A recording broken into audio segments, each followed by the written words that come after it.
Welcome to the Mint Report, our wrap-up of the day's business news. Here are the top stories. IMF chief says the RBI steps on inflation are sound.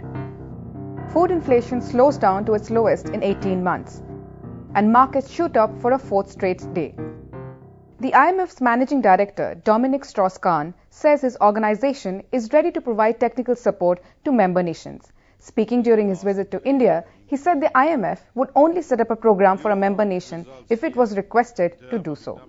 Strauss-Kahn's statement came at a time when Euro countries are trying to cope with a severe debt crisis. Earlier in an interview with Mint, he said the RBI's policies on inflation are sound and that it was time the country's deficit started going down. And staying with inflation, food prices are now growing at their slowest pace in 1.5 years. The food price index rose just 8.6% in the period to the 20th of November. The previous week, it had gone up to 10.15%. Food inflation has now eased for 7 weeks in a row. Back in July, the government had introduced a new data series for calculating food inflation.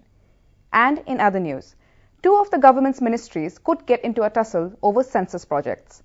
The Ministry of Rural Development has proposed combining a census of below poverty line families with another census on caste. But the Home Ministry plans to oppose the idea. Officials from the ministry have told Mint combining them would create complications and overburden census takers. The caste census is currently slated to be carried out by an organization under the Home Ministry, and the BPL census comes under the auspices of the Ministry of Rural Development. And before we leave you, here's how the Indian markets did on Thursday. The Sensex shot up 143 points to close at 19,993. And the Nifty rose 51 to finish at 6,012. ONGC was one of the better performers of the day.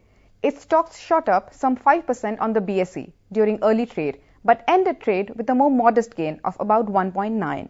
Wipro, meanwhile, ended trade more than 2.5% higher at some 425 rupees. And ICICI Bank closed 2% higher on the BSE at 1,190 rupees and 15 paise. And that's all we have for you. Thanks for watching.